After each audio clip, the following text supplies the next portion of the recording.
대통령 전용기의 공식 명칭은 대한민국 공군 1호 기다.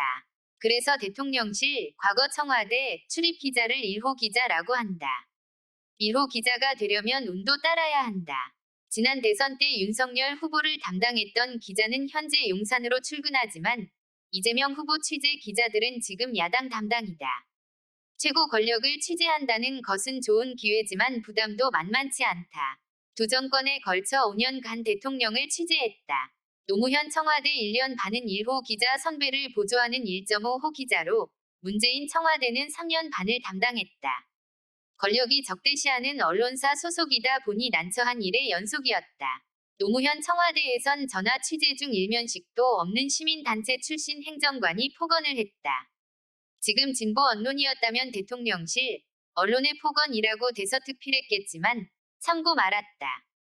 기자가 기사 당사자가 될 순 없는 노릇이다. 청와대 인사들과 하는 식사는 간담회 성격을 겸한다. 낙종에서 동료 기자에게 물었더니 모 수석이 특정 언론은 안 된다며 당신만 빼고 밥을 먹었다. 고 귀뜸해졌다. 지금 같으면 특정 언론 배제, 언론 정책 폭주 같은 기사겠지만 그러려니 했다. 더 취재하는 거로 만회할 수밖에 없었다. 10년 뒤 문재인 청와대에선 폭언이나 취재 배제 같은 일은 없었다. 그러나 언론끼리 편 나눠 싸우는 환경이 심해졌다. 브리핑 때 청와대 관계자들과 가급적 언쟁하지 않겠다는 원칙을 세웠다. 기자는 문제가 있으면 기사로 말하지. 직접 언쟁하지 말라는 초년병 시절 선배들의 가르침도 되새겼다. 게다가 비판 언론 기자의 언쟁은 소위 언론 비평 매체 위 먹잇감이라 더 조심했다.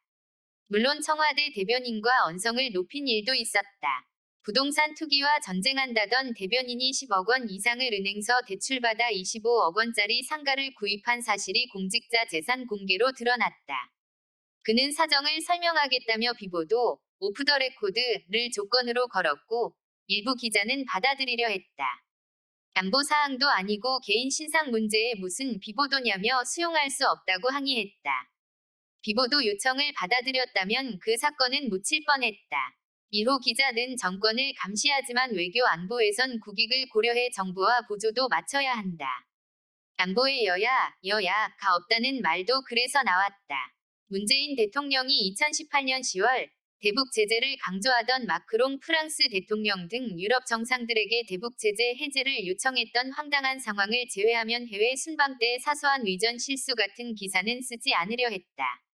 정쟁은 국내에서도 충분했다. 대통령이 진보든 보수든 해외 순방의 초점은 국익과 대통령이다.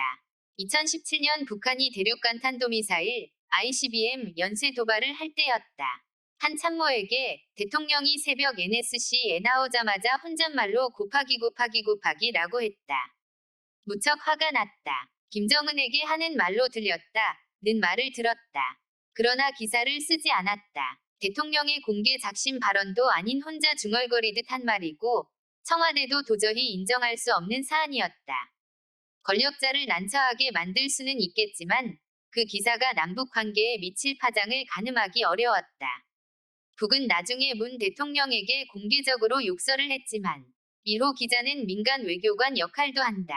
2017년 11월 베트남 아펙 정상회의를 마친 뒤 공항에서 각국의 1호 기자들이 그 나라 1호기를 기다렸다. 비록 일부였지만 우리 기자 중에는 재킷을 안 입고 티셔츠에 수면 베개를 목에 건 이도 있었다.